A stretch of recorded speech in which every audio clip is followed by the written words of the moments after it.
A transmission line has a span of 150 meter between level supports. তার মানে span মানে কি? স্প্যান মানে হচ্ছে তাদের মধ্যবর্তী দূরত্ব, দুইটা টাওয়ারের মধ্যবর্তী দূরত্ব 150 metre between level supports. Level supports মানে হচ্ছে টাওয়ার, সোজা কথায়। The conductor has a cross sectional area of 2 centimeter square, তার মানে হচ্ছে সে 2 সেন্টিমিটার স্কয়ারের মোটা। The tension in the conductor is 2000 kg, মানে টেনশন মানে T, এখানে T দেওয়া আছে, T হচ্ছে টেনশন 2000 কেজি, ঠিক আছে। If the specific gravity of the conductor is 9.9 gram per centimeter cube, তার মানে 1 সেন্টিমিটার কিউবের ওজন মানে ভর দেওয়া আছে, 1 সেন্টিমিটার কিউবের ভর হচ্ছে 9.9 গ্রাম। উইন্ড প্রেসার হচ্ছে 1.5 kg per metre. Length, calculate the sag. What is the vertical sag? দুটো বের করতে বলছে, আপনাকে এস বের করতে বলছে এবং আপনাকে ভিএস বের করতে বলছে। তো আপনার দেওয়া আছে কি কি? আপনার এল দেওয়া আছে, এল হচ্ছে 150 মিটার। আপনার এরিয়া দেওয়া আছে এ, ক্রস সেকশনাল এরিয়া মানে এ হচ্ছে কত? 2 সেন্টিমিটার স্কয়ার। আপনার 1 সেন্টিমিটার কিউবের ওজন দেওয়া আছে, উইন্ড প্রেসার দেওয়া আছে। এখন আপনার স্যাকের ফর্মুলা কি ছিল? স্যাকের ফর্মুলা ছিল এরকম, S is equal to WT, T মানে total weight, L square divide by 80। T মানে কি? T মানে টেনশন দেওয়া আছে কোথায় কোথায় কোথায়, এই যে দেওয়া আছে 2000 কেজি। আচ্ছা, তো এটা দেওয়া আছে, L দেওয়া আছে, বের করতে হবে কি? WT, WT টা বের করতে হবে। WT মানে কি? Total wait. টোটাল ওয়েটের ফর্মুলা কি ছিল আমাদের? গতদিন আমরা দেখে আসছি,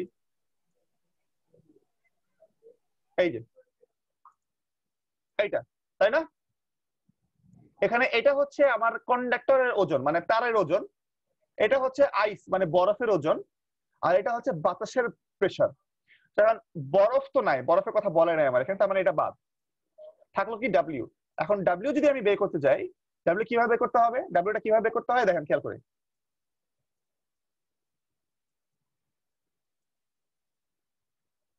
এটা হচ্ছে আপনার কি? এটা হচ্ছে আপনার একটা তারের খণ্ড। কতটুকু খণ্ড? 1 মিটার লম্বা খণ্ড, ঠিক আছে? 1 মিটার লম্বা একটা খণ্ড, এটা হচ্ছে তার। আমাকে শুধু এইটুকুর ওজন বের করলেই হবে। এইটুকুর ওজন আমি কিভাবে বের করব? আমার এখানে ক্রস সেকশনাল এরিয়া দেওয়া আছে এ, ক্রস সেকশনাল এরিয়া মানে কোনটা? এই যে এইটুকু, বুঝতে পারছেন? এ 2 সেন্টিমিটার স্কয়ার। এখন 2 সেন্টিমিটার স্কয়ারকে আমি কি করতে পারি? আমি 100 ইন্টু 100 মানে একের পর 4টা শূন্য আর কি দিয়ে ভাগ করতে পারি। ভাগ করলে এটা মিটার স্কয়ার হয়ে যাবে, ঠিক আছে? আর লেন্থ আছে আমার কত? 1 মিটার। যদি তাহলে আমি ভলিউম বের করি, ভলিউম কত? ভলিউম হচ্ছে এ ইন্টু এল। এ হচ্ছে এই যে 2 ডিভাইডেড বাই 1 এর পর 4টা শূন্য ইন্টু লেন্থ, লেন্থ কত? 1 মিটার।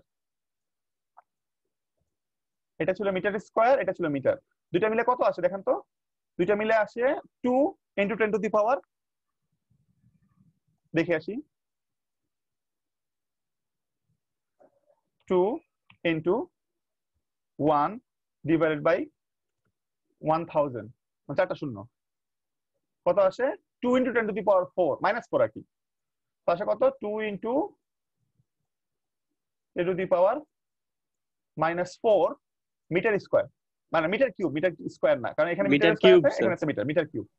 সো এটা পাওয়া গেল আমাদের, ঠিক আছে? সো আমরা কি করি? আমরা এখানে এটা পেয়ে গেলাম, ডাব্লিউ আমি শুধু ভি পেলাম। এখন 1 মিটার কিউবের ওজন দেওয়া আছে, কিন্তু আমাদের 1 মিটার কিউবের ওজন কত ছিল?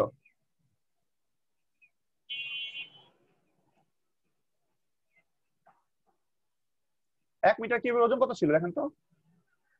না, 1 মিটার কিউব না, সরি, সেন্টিমিটার কিউবের ওজন দেওয়া আছে, মিটার কিউব না, ভুল করছি তাহলে ক্যালকুলেশনটা আসলে আমাদের মিটার কিউবে নেওয়া উচিত হয় না, আমাদের সেন্টিমিটার কিউবই রাখা উচিত ছিল, ঠিক আছে? কারণ হচ্ছে আমাদের ইউনিট তো সেন্টিমিটার কিউবে দেওয়া আছে। তাহলে আমরা যেটা করি, আমরা ভলিউম বের করি। ভলিউম হচ্ছে 2 সেন্টিমিটার কিউব ইন্টু 1 মিটার মানে হচ্ছে 100 সেন্টিমিটার, কত হয়? 200 সেন্টিমিটার কিউব। এখন 1 সেন্টিমিটার কিউবের ওজন যদি 9.9 হয়, তাহলে 200 সেন্টিমিটার কিউবের ওজন কত হবে? 200 ইন্টু 9.9, হ্যাঁ 200 ইন্টু 9.9 গ্রাম হবে, তাই না? Gram. Gram per centimetre cube. Centimetre cube আর দেওয়া যাবে না এখন আর, কারণ আমার উপরে সেন্টিমিটার কিউব আর এখানকার নিচে সেন্টিমিটার কিউব যেটা আছে গুণ হয়ে গেছে। তো এটা বেসিক্যালি কার জন্য হলো, এই পুরো হিসাবটা আমরা কার জন্য করলাম, 1 মিটার লেন্থের জন্য করলাম, তাই না? এই পুরো হিসাবটা আমরা 1 মিটারের জন্য করলাম না? আচ্ছা, তো কত আসে আমার এখানে? মনে হয় 1900 সামথিং আসে, দেখেন তো। হ্যাঁ, 1980 গ্রাম আসে, মানে 1.98 কেজি, 1.98 কেজি। আর আপনার বাতাসের ওজন কত, মানে বাতাসের প্রেসার কত?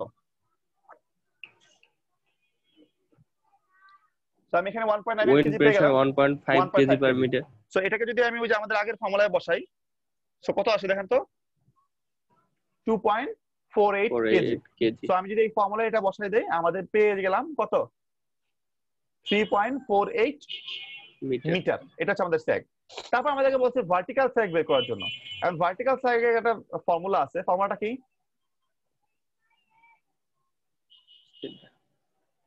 S cos theta।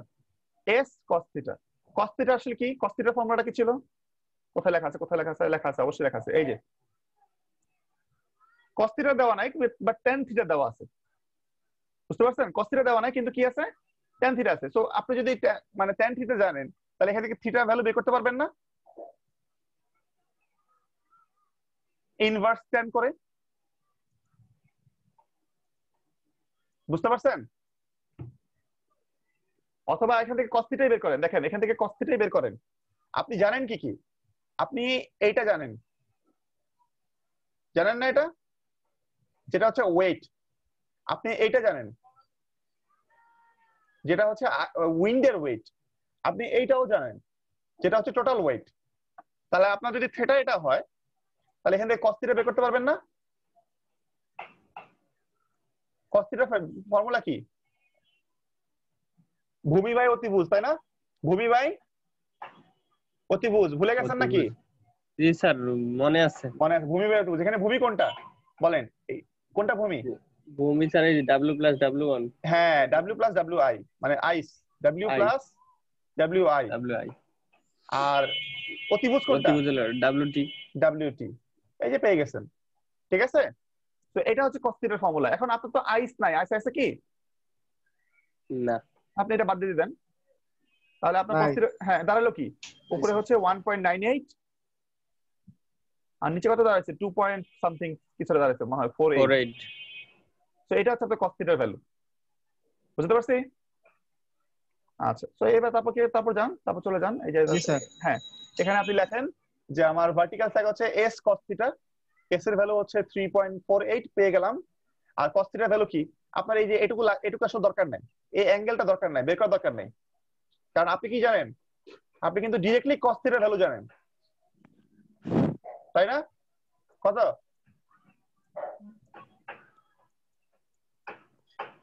W/WT আপনি জানেন না এটা? 1.98 ডিভাইড বাই 4. আপনি এখানে ডিরেক্টলি বসাই দেন, আপনি এখানে পেয়ে যাবেন 2.77 মিটার। বুঝতে পারছেন সবাই? আচ্ছা, তো এটা খুবই ইজি ম্যাথ, এটা কঠিন কিছু না। এবার আমরা পরেরটাই যাই।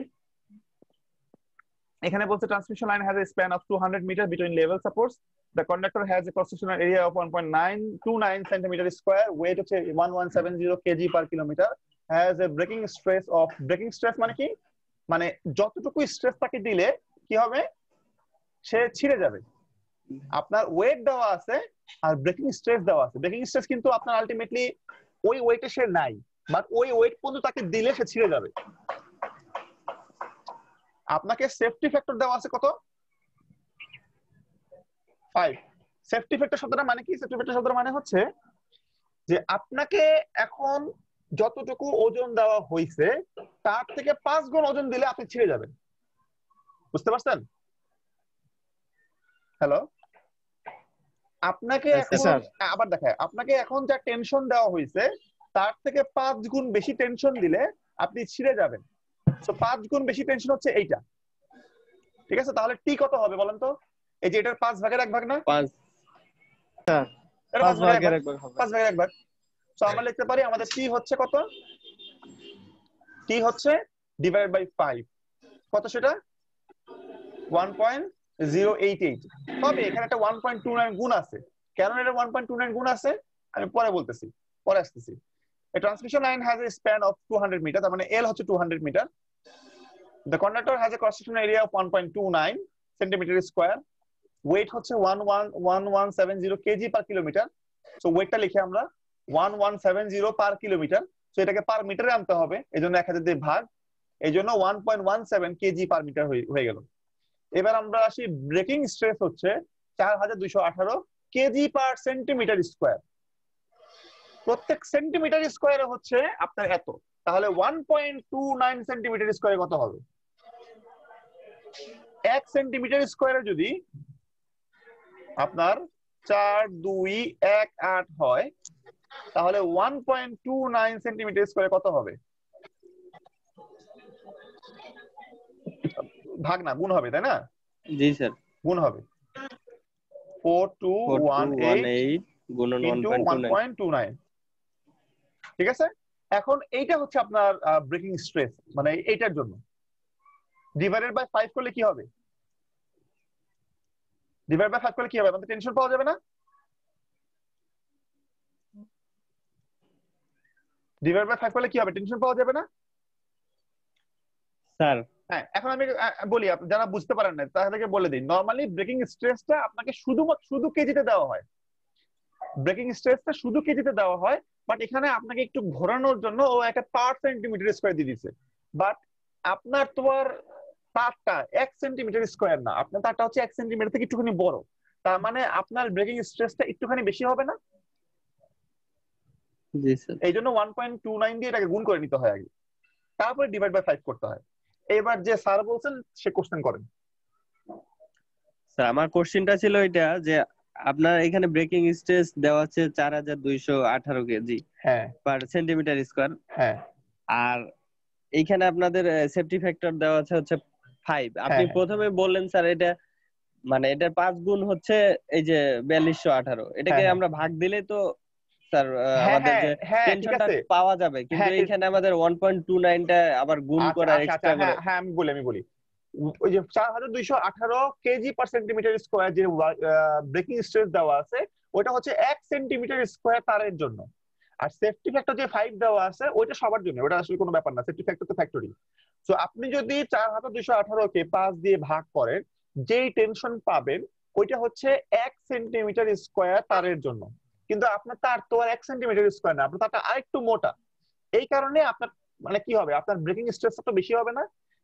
যদি হ্যাঁ আপনি একটা চিকন তার দেন, সেটা যদি 4218 কেজিতে ছিঁড়ে যায়, আপনি আর একটু মোটা তার দিলে সেটা কিন্তু 4218 কেজিতে ছিঁড়বে না। জি সে স্যার। কি হবে, সে আর একটু হ্যাঁ, বেশি, সে আর একটু বেশি বেশি স্ট্রেস লাগবে। ছিঁড়বে। এই জন্য ওটাকে গুণ করে নিতে হবে। বুঝতে পারছেন? জি স্যার। আচ্ছা, তো আমি এই যে টি পেয়ে গেলাম, টি হচ্ছে 4218 into 1.29 divide by 5, 1088 kg. So এবার আপনার কি বের করতে হবে? আপনাকে বের করতে হবে ক্যালকুলেটর স্যাগ বের করতে হবে। And what is the vertical, এবং ভার্টিক্যাল স্যাগও বের করতে হবে। তো তার আগে আপনাকে কি করতে হবে? আমাদেরকে বের করতে হবে, আচ্ছা আচ্ছা আচ্ছা আচ্ছা, আর কিছু কি আছে? Total wait. হ্যাঁ, টোটাল ওয়েট লাগবে আমাদের। ওয়েট কি দেওয়া আছে? ওয়েট দেওয়া আছে কি? দেখেন সবাই দেখেন। আচ্ছা হ্যাঁ, এই যে দেওয়া আছে, ওয়েট তো ওয়েট দেওয়া আছে, হ্যাঁ ওয়েট দেওয়া আছে। 1170। হ্যাঁ ঠিক আছে, ওয়েট। আচ্ছা ওয়েট দেওয়া আছে, ঠিক আছে, ওয়েট আমরা পেয়ে গেছি 1.17। তারপরে কি উইন্ড দেওয়া আছে কি দেখেন তো কোথাও? হ্যাঁ, একটা উইন্ড দেওয়া আছে, allowing a wind pressure of wind দেওয়া আছে। 122 KG per square metre of projected area. আচ্ছা, এখানে একটা ঘাপলা করে ফেলছে। এই যে আমাদের ঘাপলাটা করছে এখানে। ও আমাকে টোটাল ওয়েট না দিয়ে ও আমাকে প্রজেক্টেড এরিয়ার উপর উইন্ড কত হবে সেটা দিছে। ও যদি আমাকে জি স্যার। ডিরেক্টলি জাস্ট ডাব্লিউ দিয়ে দিত আগের ম্যাথের মতো, তাহলে আমাকে কোনো ঘাপলা করতে হতো না, কোনো কিছু করতে হতো না। এখন যেটা করে দিচ্ছে সেটা হচ্ছে যে ঠিক আছে, এই যে মনে করি এটা একটা তার, এটা কি, এটা তার। এখন আমার এদিক থেকে উইন্ড যাচ্ছে, ঠিক আছে। উইন্ড আসলে কি দেখবে? উইন্ড কি আসলে গোল একটা তার দেখবে, নাকি সে একটা একটা ফিতা দেখবে? ফিতা মানে হচ্ছে একটা একটা 2D ফেজ দেখবে। বুঝতে পারছি? আপনাকে যদি একটা ড্রাম দেখে, ড্রাম তো বুঝছেন, গোল ড্রাম, ড্রাম তো গোলাকার হয় তাই না? কিন্তু যদি আমি আপনাকে সাইড থেকে জি দেখাই স্যার। তাহলে কেমন কেমন লাগবে? এরকম একটা রেক্টেঙ্গল লাগবে না ড্রামটা? জি স্যার। ড্রামটা কিন্তু বেসিক্যালি গোল, কিন্তু যদি আমি আপনাকে জি সাইড থেকে দেখাই তাহলে কেমন লাগবে? এরকম রেক্টেঙ্গল লাগবে না? জি জি জি আচ্ছা, স্যার। তো ওই রেক্টেঙ্গলের আমার এরিয়া কত হবে? যদি ধরে নেই যে এটা হচ্ছে আমার 1 মিটার, 1 মিটার লম্বা, আর এটুকু কত হবে বলতে পারবেন কেউ? এইটুকু আমার ওই ড্রামের ডায়ামিটার হবে না? 122। না না, এইটুকু হবে আমার ড্রামের ডায়ামিটার হবে না? জি। ড্রামের কি হবে? ডায়ামিটার। কে কে বুঝেন না এটা এখনো? দেখেন, এইটুকু হচ্ছে এই যে এইটুকু, এই যে এরিয়াটা, এই এরিয়াটা হচ্ছে 1.29 সেন্টিমিটার স্কোয়ার। এখান থেকে আমরা কি ডায়ামিটার বের করতে পারবো না? ডায়ামিটার মানে কি? ডায়ামিটার মানে হচ্ছে যে এই এই পয়েন্টটা থেকে এই পয়েন্ট পর্যন্ত দূরত্ব এবং এই পয়েন্ট থেকে এই পয়েন্ট পর্যন্ত দূরত্ব, দুটার যোগফল, তাই না? জি স্যার। এটা মানে ডায়ামিটার না? জি। তো এটাই কিন্তু আমাদের এটা কিন্তু আমাদের ডি, ডায়ামিটার। তো আমি যদি ডায়ামিটার বের করতে চাই, আমাদের ডায়ামিটারের ফর্মুলা কি? আমাদের এই এরিয়ার ফর্মুলা কি? এরিয়ার ফর্মুলা হচ্ছে পাই আর স্কোয়ার অথবা পাই/4 ডায়ামিটার স্কোয়ার। এটাই তো ছিল ফর্মুলাটা। তো এখান থেকে আমি কি করতে পারি? আমি এই 4 গুণ করে দিতে পারি এখানে, আর এখানে পাইটাকে নামাই নিয়ে আসতে পারি, আর একটা রুট ওভার করতে পারি। তাহলে এখান থেকে আমাদের ডি এর ফর্মুলা কি দাঁড়ায়? ডি এর ফর্মুলা দাঁড়ায় এরকম, √4 ইন্টু এ মানে area divided by pi. So এই যে দেখেন এখানে দেওয়া আছে, এই যে D is equal to √4 into area divide by pi. So আমাদের কত দাঁড়ালো? 1.28 সেন্টিমিটার। তো আমরা এখানে লিখতে পারি এটা হচ্ছে 1.28 সেন্টিমিটার,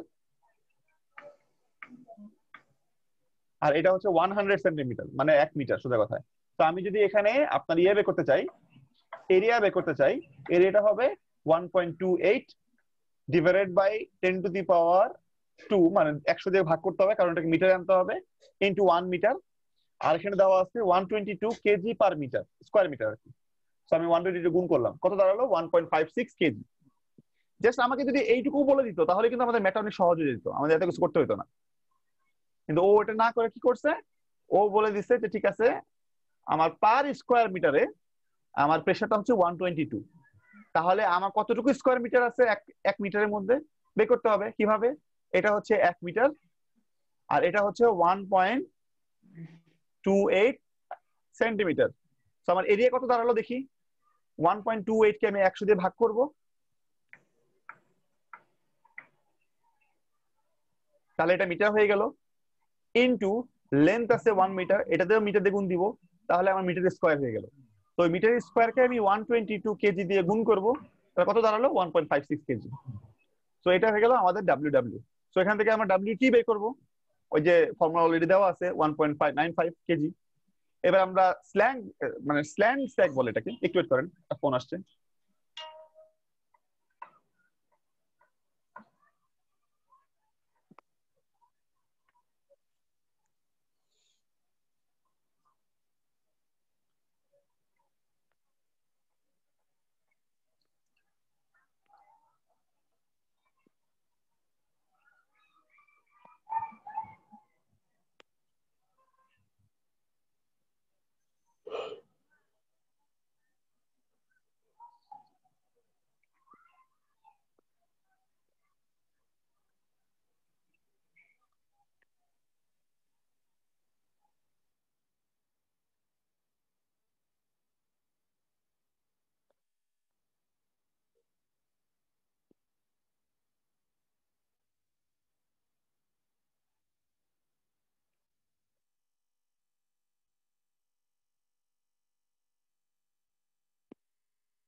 ওকে, তো তারপরে স্ল্যান্ট স্যাগ মানে হচ্ছে আপনাদের বেসিক্যালি নরমাল স্যাগ যেটা মানে এস সোজা কথা, ঠিক আছে।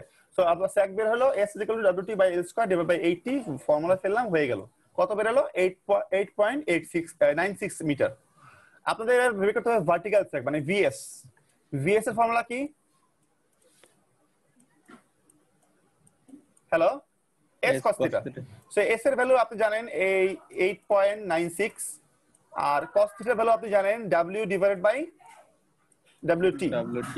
সো w এর ভ্যালু কত? w এর ভ্যালু কত আছে দেওয়া দেখেন তো, w এর ভ্যালু কোথায় দেওয়া আছে? এই যে হ্যাঁ, এই যেটা w এর ভ্যালু দেওয়া আছে 1.17 আর wt এর ভ্যালু দেওয়া আছে 1.95।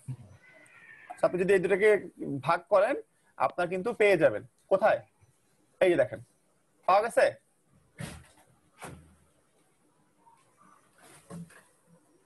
আচ্ছা, যাদের মনে হচ্ছে স্যার এটাতে হয়তো নাও পাইতে পারি, যে আমাদের হয়তো tan θ ইউজ করতে হবে, tan θ ইউজ করা লাগবে না, দেখেন tan θ ইউজ না করেও আপনি কিন্তু কি করতে পারেন, আপনি এটা বের করতে পারেন। আমরা এটা করে দেখি তাহলে কিভাবে করব। এই যে আমি ক্যালকুলেটর নিয়ে আসলাম। সো ক্যালকুলেটরে আমি কমপ্লেক্স মোড থেকে নরমাল মোডে আসি। আচ্ছা, সো ফার্স্টে হচ্ছে 8.96 ইনটু উপরে হচ্ছে w কত আছে 1.17, নিচে হচ্ছে কত 1.95, তাই না? আসছে কি দেখেন তো, মিলছে? মিলছে কি দেখেন সবাই? হ্যালো, জি স্যার। আচ্ছা ওকে, সো মিলে গেছে। তো এই ম্যাথটা আপনারা করবেন। এখানে নিচে আরো একটা ম্যাথ দেওয়া। আচ্ছা, এই ম্যাথটা দেখেন, এই ম্যাথটা খুবই ইম্পর্টেন্ট, মানে প্রায়ই আসে পরীক্ষায়। সেটা হচ্ছে আপনার যদি টাওয়ার দুইটা একই সমান হাইটে না থাকে তখন কিন্তু আপনার ফর্মুলা আলাদা, তাই না? আপনার যদি টাওয়ার দুইটা একই হাইটে না থাকে তখন আপনার ফর্মুলা আলাদা। কেমন ফর্মুলা? এই যে ফর্মুলা, তখন ফর্মুলাটা হবে এরকম। এটা ছিল আপনার একই হাইটে আর এটা ছিল আপনার আনইকুয়াল হাইটে, তখন ফর্মুলা হচ্ছে দুইটা, তখন আপনার স্যাগ হবে দুইটা। স্যাগ কয়টা হবে? স্যাগ হবে দুইটা। স্যাগের আসলে ডেফিনিশন কি ছিল? ডেফিনিশন ছিল এরকম, সর্বোচ্চ পয়েন্ট আর সর্বনিম্ন পয়েন্ট এদের মধ্যবর্তী ডিসটেন্সটাকে কি বলা হয়? স্যাগ। এখন এখানে সর্বোচ্চ পয়েন্ট কিন্তু দুইটা, একটা হচ্ছে এই যে পয়েন্টটা, সর্বনিম্ন পয়েন্ট হচ্ছে এইটা। সো এই পয়েন্টটাকে, এই স্যাগটা যদি আপনি হিসাব করেন এটা হচ্ছে S2, আর আরেকটা পয়েন্ট আছে এটা হচ্ছে এই পয়েন্ট, আর হচ্ছে এই পয়েন্ট। এখানে যদি আপনি হিসাব করেন তাহলে এটার নাম কি? S1। খেয়াল করছেন সবাই? জি স্যার। জি স্যার। আগে যখন দুইটা ইকুয়াল অবস্থা ছিল তখন স্যাগটা হয়েছিল ঠিক মাঝখানে। ঠিক কোথায় হয়েছিল? ঠিক মাঝখানে। এখন কিন্তু আপনার স্যাগ ঠিক মাঝখানে হবে না। আপনি প্র্যাকটিক্যালি হিসাব করে দেখেন, আপনারা যদি দুই ভাই বা দুই বন্ধু মিলে দুইটা তার, মানে একটা তারকে বা একটা রশিকে যদি আপনারা এইভাবে ঝুলান, একজন যদি একটু উঁচুতে ধরেন একজন যদি নিচুতে ধরেন, দেখবেন যে তারের সবচেয়ে নিচু পয়েন্টটা একজনের সাইডে থাকবে, মানে যে খাটো তার সাইডে থাকবে। বুঝতে পারছেন? এটা কিন্তু প্র্যাকটিক্যাল সায়েন্স, এটা কিন্তু প্র্যাকটিক্যাল সায়েন্স আমাদের বলে দিলাম। সো আপনি যদি এরকম পান, আপনার এই নির্দিষ্ট মানে লোয়েস্ট পয়েন্টটা আপনার ওই যে যেটা হচ্ছে হাইটে খাটো যে তার কাছাকাছি থাকবে। সো ওই ডিসটেন্সটাকে আমরা বললাম হচ্ছে x1, আর আরেক ডিসটেন্সটাকে আমি বললাম কি x2। দুটাকে যোগ করলে কি পাওয়া যাবে? দুটাকে যোগ করলে পাওয়া যাবে l। দুটাকে যোগ করলে কি পাওয়া যাবে? l। আর আরেকটা জিনিস আমরা বলি, সেটা হচ্ছে দুইটা স্যাগের বিয়োগফলকে আমরা নাম দিচ্ছি h। দুইটা স্যাগের বিয়োগফলকে আমরা নাম দিচ্ছি h। তার মানে h হচ্ছে বড় স্যাগ মাইনাস ছোট স্যাগ। আরেকটা জিনিস খেয়াল করে দেখেন, এই h কিন্তু আপনার এই টাওয়ারের হাইটের বিয়োগফল। একটা টাওয়ার আছে এই হাইটে, আরেকটা টাওয়ার আছে এই হাইটে, তাদের বিয়োগফল কিন্তু আমাদের কিন্তু h, তাই না? বুঝতে পারছেন?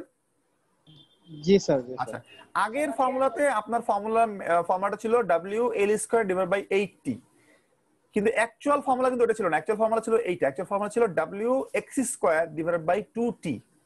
সো এখন আপনি এই x এর জায়গায় আগে আমরা L/2 বসাইছিলাম, কারণ দুইটা মাঝখানে হচ্ছে একটা। এবার আমরা আর L/2 বসাবো না, এবার আমরা বসাবো x1, এটা জায়গায় বসাবো x1 এবং এটা জায়গায় বসাবো x2। আমরা যদি এখানে x1 বসাই, wx1 square divide by 2t, যদি আমরা এটা বসাই তাহলে আমরা পাবো s1 sag।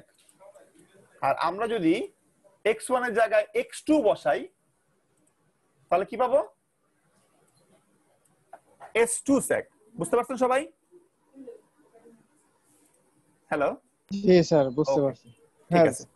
সো এই দুটা আমরা ফর্মুলা পেয়ে গেলাম। আমরা এবার এই ফর্মুলাটা আমরা আমাদের ম্যাথে কাজে লাগাই। এই ম্যাথটা আপনাদের অনেক সময় চাকরির ইন্টারভিউ তো অনেক আসে, আমি দেখছি অনেক সময়। আপনারা এই জন্য একটু মাথায় একটু খেয়াল রাখেন, আপনারা একটু ভালো মতো পড়ার চেষ্টা করেন। The tower of height 30 metre and 90 metre respectively support a transmission line conductor at water crossing। Water crossing মানে কি? এই উঁচু টাওয়ার নিচু টাওয়ার এটা কোথায় দেখা যায়? এটা দেখা যায় নদীর পাড়ে। বুঝতে পারছেন? হ্যালো, এটা দেখা যায় নদীর পাড়ে। স্যার বলেন। নদীর পাড়ে কেন দেখা যায়? এই যে এরকম খেয়াল করে দেখেন, মনে করেন যে আপনার এখানে একটা নদী আছে, ঠিক আছে? আচ্ছা আমি সাইড থেকে দেখাই। মনে করেন যে এখান থেকে এই পর্যন্ত এটুকু হচ্ছে নদী, ঠিক আছে? সো আপনার এর আগে যতগুলো টাওয়ার ছিল সবগুলো ছোট ছোট হাইটে ছিল, এই যে হাইট, এবং অল্প অল্প ডিস্টেন্সে ছিল। মনে করেন 100 মিটার ডিস্টেন্সে ছিল। হঠাৎ করে মাঝখানে একটা 1.5 কিলোমিটার লম্বা একটা নদী মানে পেয়ে গেছেন। বুঝতে পারছেন কি বলছি? 1.5 কিলোমিটার লম্বা। এখন এখানে তো আপনি ছোট ছোট টাওয়ার বসাতে পারবেন না। সো এখন আপনি যদি এখানেও যদি একটা ছোট টাওয়ার বসান আর এই পারে যদি একটা ছোট টাওয়ার বসান, আপনার তারটা নদীর নিচে চলে যাবে। বুঝতে পারছেন? পানির লেভেলে নিচে চলে যাবে। বুঝাতে পারছি? জি স্যার। সো আপনাকে কি করতে হবে? আপনাকে নদীর পাড়ে যে টাওয়ারগুলো আছে এই টাওয়ারগুলো কি করতে হবে? উঁচু করে দিতে হবে। নদীর পাড়ের টাওয়ারগুলোকে উঁচু করতে হবে। তখন কি হবে? তখন স্যাকটা হইলেও কি হবে না? নদীর পানিতে যাবে না। সো এই যে এখানে খেয়াল করে দেখেন, এবার এখানে একটা ছোট টাওয়ার আছে, এখানে একটা বড় টাওয়ার আছে। এখন এখানে স্যাক কেমন হবে?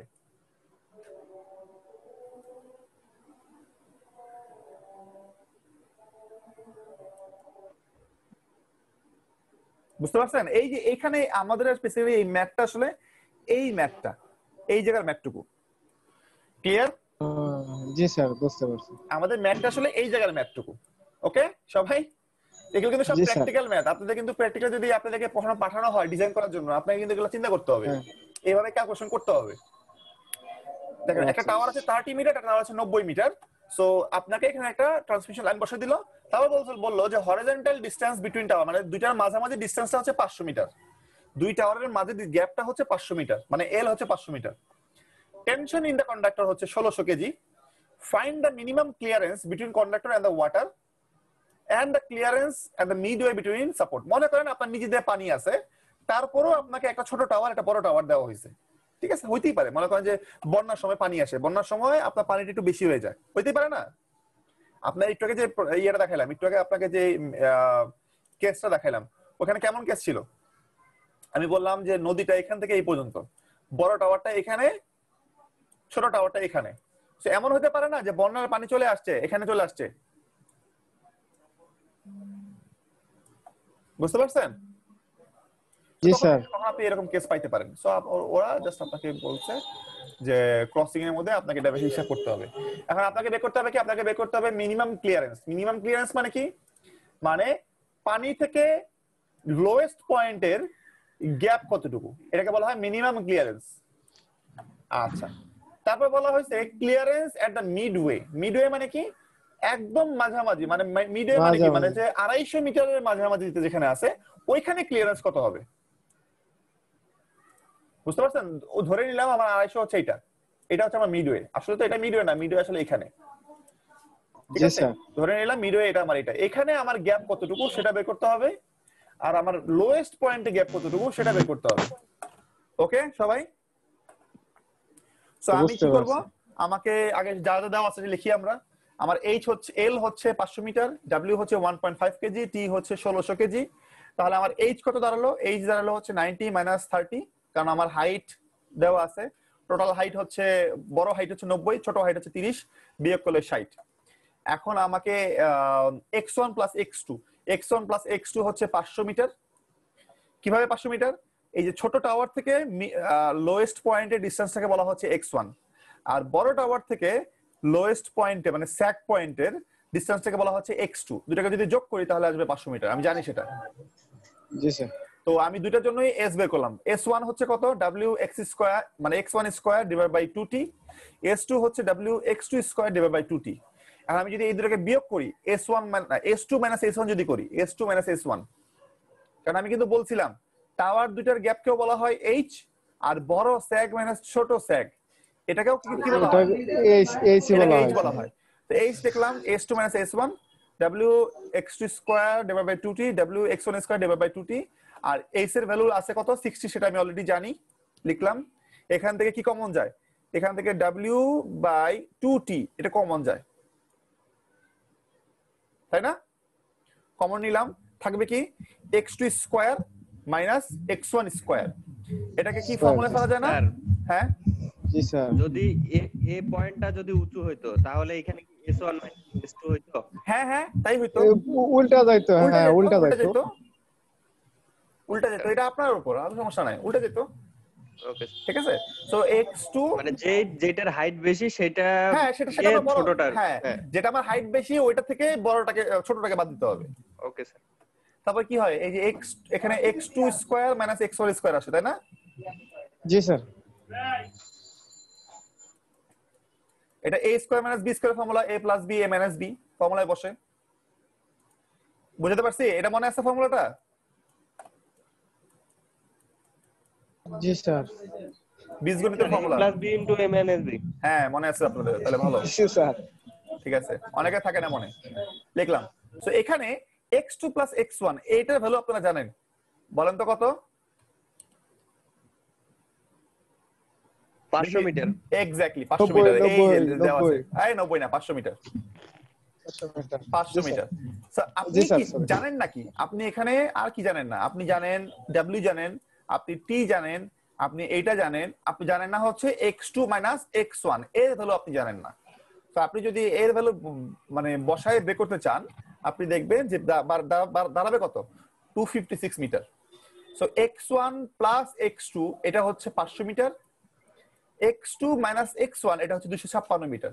এখন এই দুটাকে যদি আমি যোগ করি, এটাকে যদি যোগ করি, এটাকে যদি যোগ করি, আপনার x1 আর x1 বাদ চলে যায়, থাকে x2। ওইখান থেকে আমি x2 ভ্যালু বের করতে পারি 378 মিটার।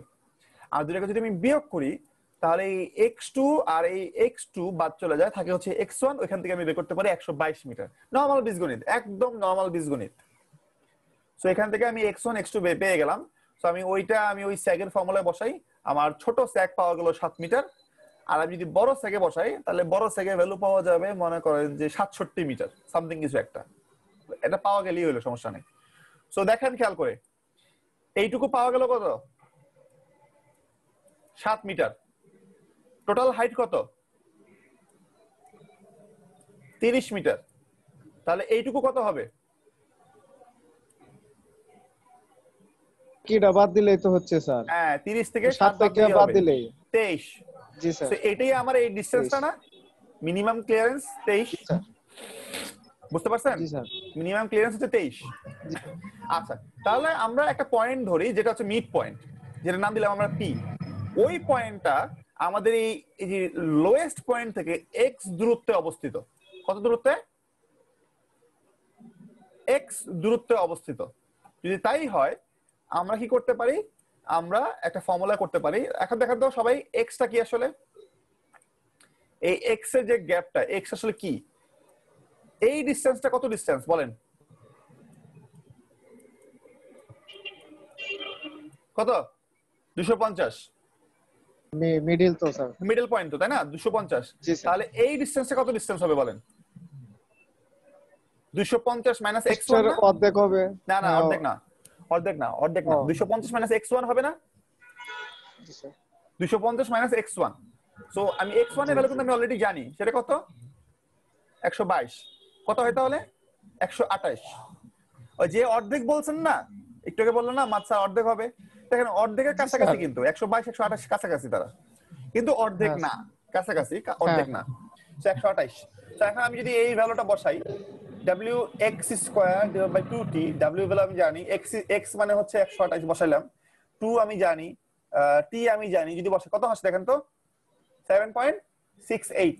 তার মানে আমি যদি এই লোয়েস্ট পয়েন্টটা হিসাব করি তাহলে আমার স্যাক দাঁড়ায় কত,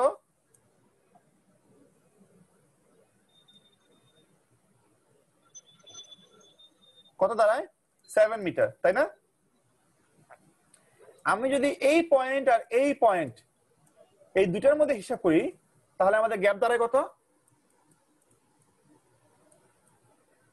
7.68, তাই তো? জি স্যার। তাহলে আমাদের জি স্যার। এই যে হাইটটা, এই হাইটটা কত হাইট 23 এর সাথে যদি আমি 7.68 যোগ করি তাহলে কত হবে 30.68। 30.68। সো এটাই হচ্ছে আমাদের মিড পয়েন্টের আমাদের ক্লিয়ারেন্স 30.68। এখন কোশ্চেন করতে পারেন স্যার আপনি তো বলছেন যে এই টাওয়ারের হাইট হচ্ছে কত 30, তাহলে এই 30 টাওয়ারের নিচেই মিটার। তো আছে আমাদের এই পয়েন্ট পি, তাহলে এটা কিভাবে 30.68 হয়? জি স্যার, জি স্যার। এটা আসলে হ্যাঁ এটা আসলে এই ড্রয়িং এ ভুল হয়েছে। কারণ দেখেন এটা যদি 30 হয় এইটুকু কিভাবে 90 হয় বুঝতে পারছেন? এটা যদি 30 জি। হয় এটা 90 কিভাবে হয়? 90 কি হয় এটা? সো এটা তো আরো অনেক উঁচু হবে। সো ওই কারণেই জি আমাদের স্যার। এখানে একটু ড্রয়িং এ ভুল আছে, বাট এটা তো জাস্ট মানাই যায়, এটা তো ম্যাথমেটিক মানে অ্যাকুরেট ড্রয়িং না। আবার এই একটু আগে যে আমি আপনাকে বললাম যে এটা যে মিড পয়েন্ট, এটাও তো মিড পয়েন্ট না, না স্যার। মিড পয়েন্ট তো আরো অনেক দূরে, তাই না? মানে এটা তো আরো এখানে হবে, বুঝতে পারছেন? ওরকম হবে ড্রয়িংটা। সো জি স্যার। রাফলি একই হবে, সমস্যা নেই। সো মিড পয়েন্টে আমাদের ক্লিয়ারেন্স হচ্ছে 30.68। বাকি যে ম্যাথগুলো আছে এই ম্যাথগুলো আপনারা দেখবেন, আরেকটা যে ম্যাথ আছে আরেকটা ম্যাথ আছে এটা তো আপনারা দেখবেন, এখানে আমি আর যাচ্ছি না। এবার আমি চলে যাচ্ছি লেকচার নাম্বার 3 তে। এটা খুবই ছোট লেকচার, খুবই ছোট লেকচার, সবই থিওরি, অত বেশি কিছু নাই। লেকচার দেখেন, এটা হচ্ছে আন্ডারগ্রাউন্ড কেবল। আন্ডারগ্রাউন্ড কেবল আসলে কি জিনিস, যেটা মাটির নিচে থাকে, তাই না? জি স্যার। আন্ডারগ্রাউন্ড কেবলের কিছু প্যারামিটার আছে, যেমন হচ্ছে এটার অবশ্যই কভার থাকতে হবে। আমাদের মাথার উপর যে কেবল থাকে সেটার কভার থাকে না, বাট এটার অবশ্যই কি থাকতে হবে, ইনসুলেটর। হ্যাঁ এটার অবশ্যই কভার থাকতে হবে। ইনসুলেটর কভার মানে থাকতে হচ্ছে হবে। ইনসুলেটর থাকতে হবে। এখন ইনসুলেটর শব্দটা অনেক সময় প্রথমেই বললে অনেকে বুঝে না, তার মানে চারপাশে ইনসুলেটর থাকতে হবে, এমন ইনসুলেশন যেটা মাটির প্রেসারে মাটির উপর দিয়ে মানুষ যাবে, গাছ যাবে, মানে পশু পাখি যাবে, মানে গাড়ি যাবে, কোনো কিছুতেই যাতে এর কোনো ক্ষতি না হয় এইরকম মোটা হইতে হবে, শক্তি হইতে হবে। আবার মাটিতে অনেক কেমিক্যাল রিঅ্যাকশন হয়, মাটি কিন্তু অনেক কিছু পচায় ফেলায়, আমার যাতে এই কেবলটাকে পচাইতে না পারে এই ব্যবস্থা করতে হবে, তাই না? সো এইগুলো। জি স্যার। আচ্ছা আমরা নামাজের জন্য কি একটু বিরতি দিব? স্যার বিরতি দেন। স্যার শেষ করে দিয়ে দেন একবারে। না, আমাদের আরো মোটামুটি 40 মিনিট সময় লাগবে, ঠিক আছে? হ্যালো, তাহলে তাহলে স্যার নামাজের জন্য বিরতি দেন। আমি তাহলে 5 মিনিট না 10 মিনিট একটা বিরতি দেই। এখন বাজে 5টা 28, আমি 5টা 38 থেকে কন্টিনিউ করবো, একদম ঠিক 38 থেকে কন্টিনিউ করবো। ওকে ওকে স্যার। জি স্যার। ওকে, ঠিক আছে। তো এখন দেখেন, the underground conductor should fulfill necessary requirement. The conductors used in the cable should be tinned standard copper or aluminum of high conductivity. Standing is done so that the conductor may become flexible and carry more current. Standing মানে হচ্ছে ওই যে multiple কন্ডাক্টরকে একসাথে পাকিয়ে নিয়ে বেনি করা হয়, যেটা ওটাকে বলা হয় স্ট্যান্ডিং, ঠিক আছে? আর এটা অবশ্যই স্ট্যান্ডার্ড কপার অথবা অ্যালুমিনিয়াম হতে হবে, যেটা কন্ডাক্টিভিটি হাই। উপরে যেগুলো আমাদের ওভারহেড লাইনে যায় ওগুলো থেকেও এটার কন্ডাক্টিভিটি বেশি হতে হবে। The conductor size should be such that the cable carries the desired current without overheating and cause voltage drop within the permissible limit. তার মানে হচ্ছে যে আপনার কন্ডাক্টরের সাইজটা এমন হতে হবে যাতে হচ্ছে সে এনাফ কারেন্ট সে সহ্য করতে পারে বা নিতে পারে, এবং তার ভোল্টেজ ড্রপ যাতে বেশি না হয়। এবং যদি কোনো কারণে এরকম হয় যে ওভারহিট হয়ে গেল তাহলে কিন্তু আপনার এটা আগুন ধরে পুড়ে যেতে পারে অথবা শর্ট হয়ে যেতে পারে। দুইটা তার মাঝে পাশাপাশি যাচ্ছে, ওভারহিট হয়ে গলে গেলে কিন্তু ওই দুটো ওয়্যার একসাথে লেগে যাবে, তখন কিন্তু বিপদ হবে, শর্ট সার্কিট হয়ে যাবে, বিশাল বড় ফল্ট হবে তখন। আচ্ছা, the cable must be provided with suitable mechanical protection so that they may withstand the rough use of laying it. তার মানে হচ্ছে এটা কিন্তু মাটির মধ্যে দিয়ে এটাকে বিছাই দেওয়া হবে, টানাটানি করা হবে, যাতে কোনো কারণে কোনো ধরনের সমস্যা না হয়। বা স্ক্র্যাচ না পড়ে, বা স্ক্র্যাচ পড়লে যাতে অত সমস্যা না হয়, এই জন্য এটাকে যথেষ্ট পরিমাণ কি হতে হবে, মেকানিক্যাল প্রোটেকশন থাকতে হবে তার। The material used in manufacture of cables should be such that there is complete chemical and physical stability throughout. তার মানে এটা আপনার মাটির সাথে কোনো ধরনের কোনো বিক্রিয়া করবে না, কোনো ধরনের কোনো ঝামেলা করবে না, ফাটবে না, ময়েশ্চারে কোনো কিছু হবে না, বালি মাটিতে কিছু হবে না, আর এই ধরনের কোনো ঝামেলা থাকবে না, এটা হতে হবে আপনার ম্যাটেরিয়াল। এবার আসি কনস্ট্রাকশন অফ আন্ডারগার্মেন্টস কেবল, এটা একটু ইম্পর্টেন্ট, এটা আপনারা একটু দেখেন। কনস্ট্রাকশন কি কি থাকে? কোর থাকবে অবশ্যই ভেতরে। কোর মানে হচ্ছে যেটার মধ্যে যে কারেন্ট যাবে, যেটাকে আমরা কন্ডাক্টর বলতেছি। এখন এটা সিঙ্গেল কোরও হতে পারে অথবা মাল্টি কোরও হতে পারে, ডিপেন্ডিং অন দ্য সার্ভিস, আমরা যেটা চাই, যে ধরনের সার্ভিস চাই। সিঙ্গেল ফেজ হলে একটা কন্ডাক্টর হতে পারে, আবার 3 ফেজ হলে 3টা কন্ডাক্টর হতে পারে। সো এটা নির্ভর করে সার্ভিসের উপর। ইনসুলেশন, অবশ্যই ইনসুলেশনটা খুবই ইম্পর্টেন্ট। মুমিনুর ইসলাম নাকি মুমিনুর ইসলাম হাত রেজ করছেন কেন বলেন? ওইটা স্যার হয়ে গেছে, চাপ লাগে স্যার, ওটা আমি ইয়ে করতেছি। ওকে, insulation. Each core and conductor is provided with suitable thickness of insulation. The thickness of the layer depending upon the voltage to be withstand by the cable. তার মানে অবশ্যই আপনাকে এই থিকনেসটা ডিপেন্ড করবে কতটুকু ভোল্টেজ আপনি দিচ্ছেন এবং কতটা প্রেসার তাকে দিচ্ছেন তার উপর। The commonly used material for insulations are impregnated paper. Impregnated paper মানে হচ্ছে এক ধরনের পেপার যেটার মধ্যে তেল ইমপ্রেগনেট করা হয়। এটা আপনারা দেখছেন সবাই, সেটা কোথায় দেখছেন? দেখছেন ডিশ কেবলের মধ্যে। ডিশের কেবলের ভিতরে সাদা রঙের একটা লেয়ার থাকে, অনেক মোটা কিন্তু রাবারের মতো বা মোমের মতো, দেখছেন না সবাই? জি স্যার। এটা বেসিক্যালি এক ধরনের পেপার, কিন্তু তার সাথে ওটাকে ওই অয়েল অথবা ওয়্যাক্সিং করা হয়, মানে ওটাকে ইয়ে করা হয় যাতে হচ্ছে ওইটা আপনাকে যথেষ্ট পরিমাণ সাপোর্ট দিতে পারে। ভার্নিশড ক্যামব্রিক মানে হচ্ছে আপনার কাপড়ের মতো এক ধরনের ম্যাটেরিয়াল, ভার্নিশ করা।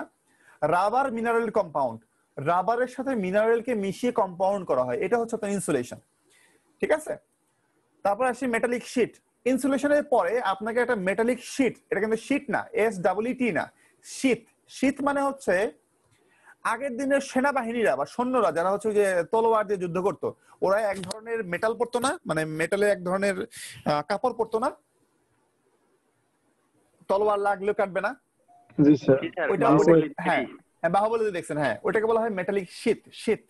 মানে এক ধরনের মেটালিক একটা লেয়ার দেওয়া হবে যেটা হচ্ছে আপনার ওই ময়েশ্চার, গ্যাস এবং আদার ড্যামেজিং লিকুইড থেকে তাকে বাঁচাবে। এবং এই যে ডিসের মধ্যেও আছে, দেখবেন ডিসের মধ্যে এক ধরনের একটা ইয়ে আছে, একটা অ্যালুমিনিয়ামের একটা ফয়েল আছে, দেখবেন ফয়েল পেপার দেওয়া আছে। হ্যাঁ, অনেকটা এরকম। সো শীত শব্দটার মানে হচ্ছে এক ধরনের একটা লেয়ার, একটা মেটালিক লেয়ার, ওই ফয়েল পেপারের যেটা আপনাকে ওই যে বিভিন্ন ধরনের অ্যাটমসফিয়ারিক ইফেক্ট থেকে বাঁচাবে। বেডিং মানে হচ্ছে আপনাকে একটা কাপড় অথবা একটা মানে পাট তো সবাই জানি আমরা, জুট জানি না, পাট তো চিনি, জুট আমরা চিনি। হেসিয়ান টেপ মানে হচ্ছে কাপড়ের এক ধরনের টেপ পাওয়া যায়, ওই টেপ দিয়ে এটাকে মুড়িয়ে রাখা হয় যাতে হচ্ছে কোনো ধরনের ওই করেশন না হয় বা মেকানিক্যাল ইনজুরি না হয়। তারপরে আসে মেইন পার্টটা, আর্মারিং মানে হচ্ছে এক ধরনের এক্সট্রা মেটাল এখানে ইউজ করা হয়, এক্সট্রা মেটাল, এটা হচ্ছে মেটালের ওয়্যার ইউজ করা হয় যেটার মধ্যে দিয়ে কারেন্ট যায় না, বাট তার কাজ হচ্ছে তাকে হচ্ছে স্ট্রেন দেওয়া, শক্ত করা তাকে, যাতে উপর দিয়ে গাড়ি গেলে কিছু না হয়। সার্ভিংটা হচ্ছে উপরে আপনাকে ইয়ে করা হয়, যে প্রোটেকশন দেওয়া হয়, যে মিনারেল অথবা আপনার সিমিলার টাইপ অফ বেডিং এর মতো এক ধরনের প্রোটেকশন দেওয়া হয়। ঠিক আছে, এই যে উপরে যে কাভারটাকে, উপরে যে প্লাস্টিক বা রাবার কাভারটা থাকে ওটাকে বলা হয় সার্ভিং। এবার আসলে আমরা ছবিটা দেখি বুঝতে পারবো। সো এইটা হচ্ছে কন্ডাক্টর, অবশ্যই বোঝা যাচ্ছে। আর এই যে এটা হচ্ছে আপনার ওই যে ইমপ্রেগনেটেড যে পেপারটার কথা বললাম আপনাকে, ওই ইনসুলেশন। তারপরে আসতে আপনার লিড শীট, ওই যে আপনার যে ফয়েল পেপারের মতো যেটা অনেক মোটা করে দেওয়া হয়। তারপর আসে বেডিং কেন? বেডিংটা হচ্ছে আপনার যে বিভিন্ন যে জুট অথবা আপনার বিভিন্ন কাপড় অথবা আপনার হোসিয়ান টেপ যেটা আছে ওইটা দিয়ে বেডিং দেওয়া হয়। তারপরে আসে আর্মারিংটা আসলে কি জিনিস? আর্মারিংটা হচ্ছে এক ধরনের এক্সট্রা মেটাল দেওয়া হয়, তার চারপাশে পেঁচাই দেওয়া হয় যাতে সে মোটা হয়, শক্ত হয়। একটা ছবি দেখায় আপনাদেরকে, দাঁড়ান।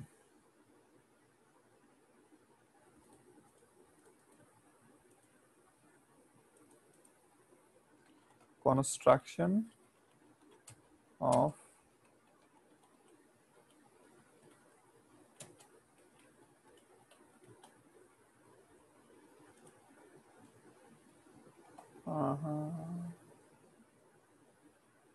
ওই ছবিটাই তো আসতেছে বারবার, ক্রস সেকশনে আসে।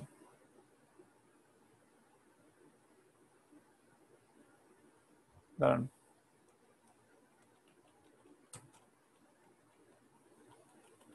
Of single core.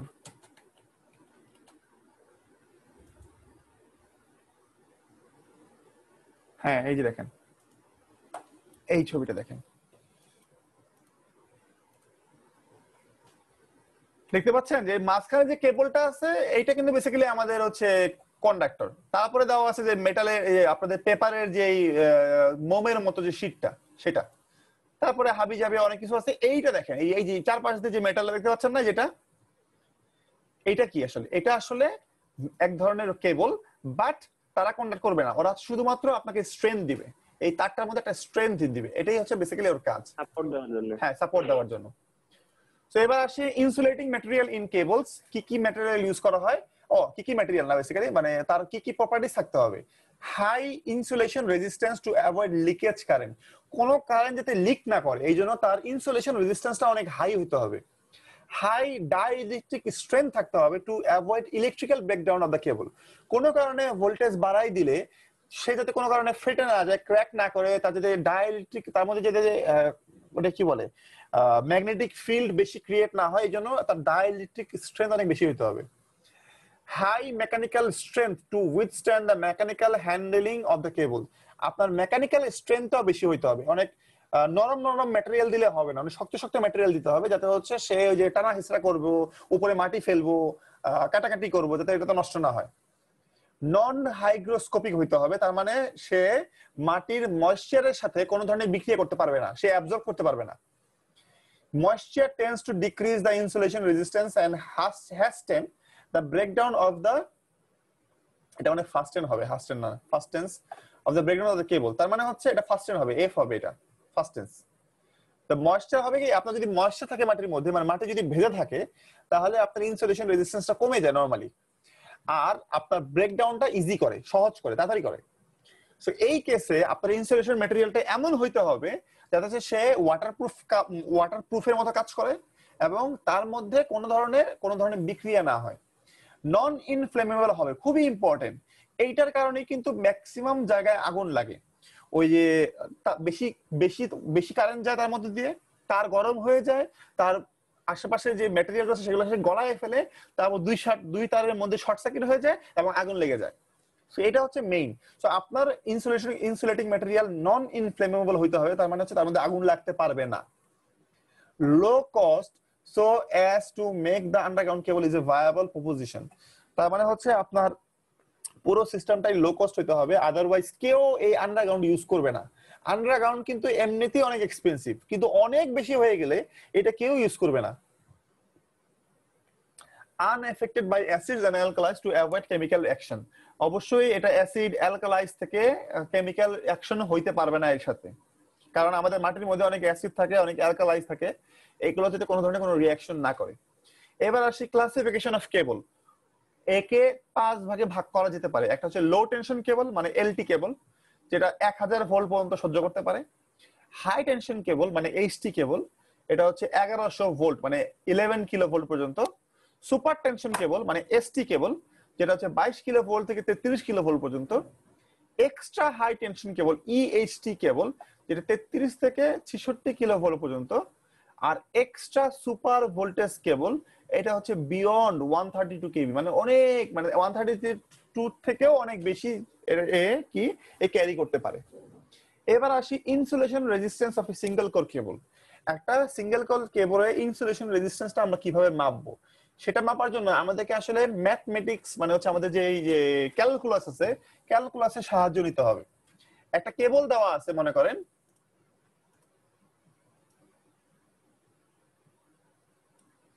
এখানে এর মাঝখানে এইটুকু হচ্ছে আমার বেসিক্যালি কেবল, বাকিটুকু কি, বাকিটুকু হচ্ছে ইনসুলেশন।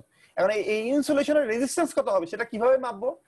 ইনসুলেশনের রেজিস্ট্যান্স কিভাবে মাপতে হয়, এইভাবে মাপতে হয়। দেখেন, কারণ আপনার কারেন্টটা কিন্তু এই বরাবর লিক করে, মানে এই রেডিয়াস বরাবর লিক করবে, রেডিয়াস বরাবর কারেন্ট লিক করা, বুঝেন তো? কারেন্ট লিক করবে। সো রেডিয়াস বরাবর লিক করবে, সুতরাং আমার এই ম্যাটেরিয়াল টুকুর আমাকে রেজিস্ট্যান্স মানে আর বের করতে হবে, এই ম্যাটেরিয়ালের আর কত।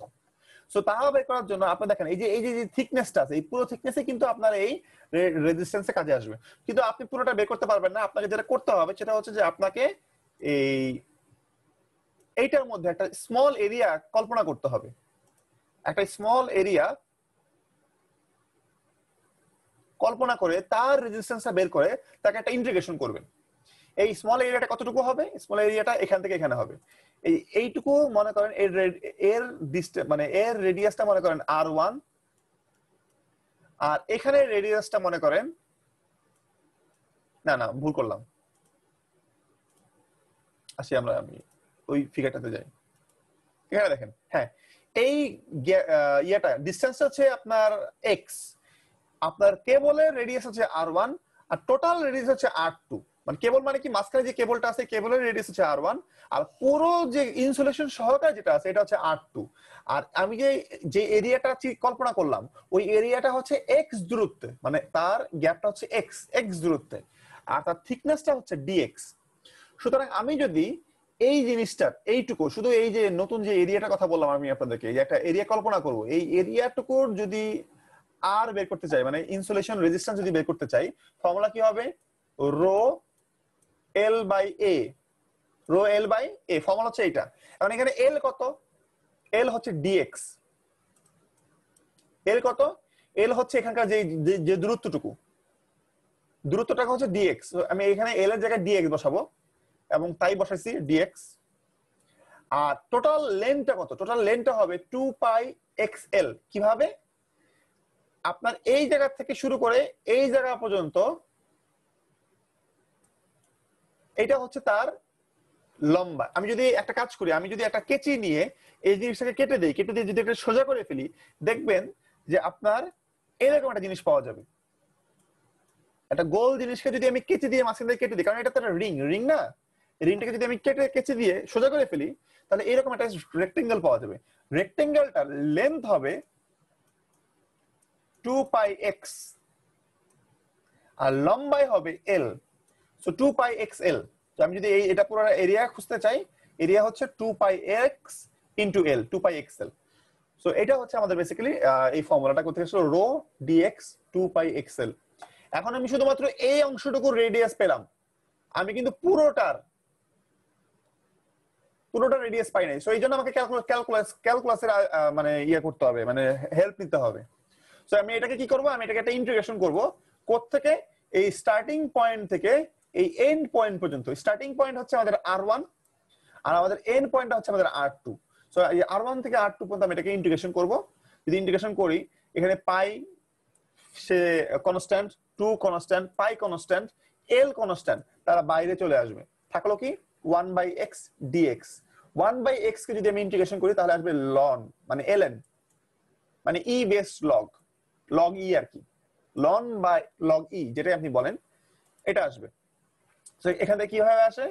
পাই ডিভাইডেড বাই 2πl, এখানে আসবে ln x, আর উপরে থাকবে R2 আর থাকবে R1। তো আমি যদি এটাকে একটু ভাঙাই, যা সামনে আছে তাই থাকবে, আর ভেতরে কি থাকবে? ভেতরে থাকবে ln R2 minus ln R1। যারা ক্যালকুলাস করছেন তারা জানেন এটা কি জিনিস। এখান থেকে যেহেতু ln মানে লগ বিয়োগ মানে হচ্ছে লগ ভাগ হবে, লগ যদি আমি কমন নেই এই R2 ডিভাইড বাই R1 হবে। এই যে দেখেন R2 ডিভাইড বাই R1 হয়েছে। সো এটাই বেসিক্যালি আমাদের ফর্মুলা। সো ফর্মুলাটা কি দাঁড়ালো? R is equal to rho divided by 2πl log e, মানে ln, আপনি ln ও লিখতে পারেন, ln লিখলেও হবে অথবা log e লিখলেও হবে, R2 divided by R1। So এটা হচ্ছে ইনসুলেশন রেজিস্ট্যান্স। এটা একটা ম্যাথ আছে, ম্যাথটা দেখেন। A single core cable has a conductor diameter of 1 centimeter. কন্ডাক্টরের diameter খেয়াল করে দেখেন, কন্ডাক্টরের ডায়ামিটার বলছে, কিন্তু কন্ডাক্টরের ডায়ামিটার মানে R1 1 সেন্টিমিটার। ইনসুলেশন থিকনেস মানে কি? থিকনেস মানে কিন্তু R2 না, থিকনেস মানে হচ্ছে যে R1 এর পরে যে থিকনেসটুকু আছে সেটা হচ্ছে 0.4 সেন্টিমিটার। দ্য স্পেসিফিক রেজিস্ট্যান্স মানে রো দেওয়া আছে 5 × 10⁻14 ohm centimetre. Calculate the insulation resistance for 2 kilometre length of the কেবল। 2 কিলোমিটারের জন্য আপনার ইনসুলেশনটা বের করতে হবে। সো আপনার R1 টা হচ্ছে কত? R1 টা হচ্ছে ওই যে 1 সেন্টিমিটার ডিভাইডেড বাই 2। কেন? কারণ এটা ডায়ামিটার দেওয়া আছে, তাই ডায়ামিটার ডিভাইডেড বাই 2 হচ্ছে রেডিয়াস। R1 হচ্ছে 1 ডিভাইড বাই 2 0.5 সেন্টিমিটার। আর থিকনেস দেওয়া আছে 0.4। ওইটাকে যদি আমি রেডিয়াস R এর সাথে যোগ করি তাহলে আমাদের R2 পাওয়া যাবে না? সবাই বুঝতে পারছেন? এইটুকু হচ্ছে R1 আর এইটুকু হচ্ছে থিকনেস। এইটুকু হচ্ছে কি? থিকনেস। সো আমি যদি এর সাথে R1 কে যোগ করি তাহলে আমাদের R2 পাওয়া যাবে না?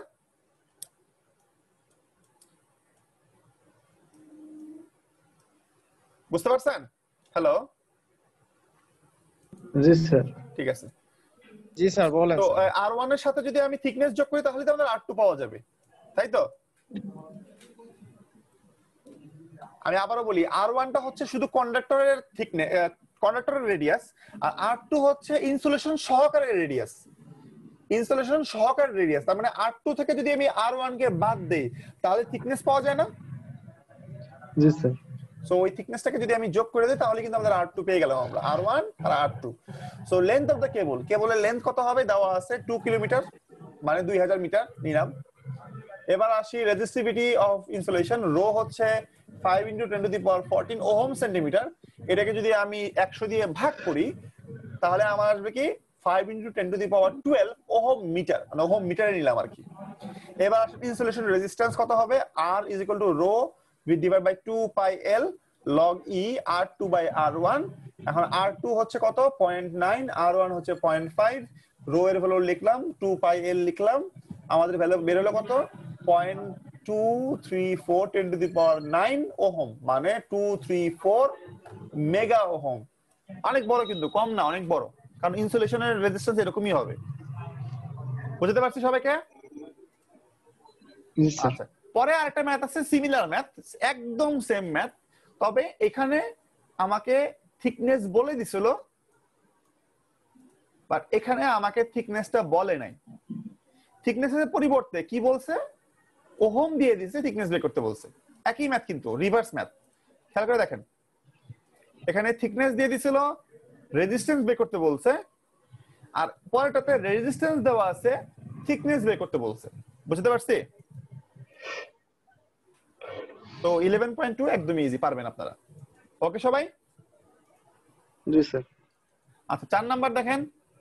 4 নাম্বারটা একদমই সহজ, একদমই ছোট, ডিস্ট্রিবিউশন সিস্টেম। এটা পুরোটাই বেসিক্যালি হচ্ছে আপনার থিওরি টাইপের, জাস্ট অনেক লেখা আর কি। এই যা থিওরি টাইপের, একদমই সহজ, কোনো ম্যাথ নাই এটার মধ্যে। সো আমরা এখানেই আমাদের সিলেবাস শেষ করে দিব, আমরা যাব না।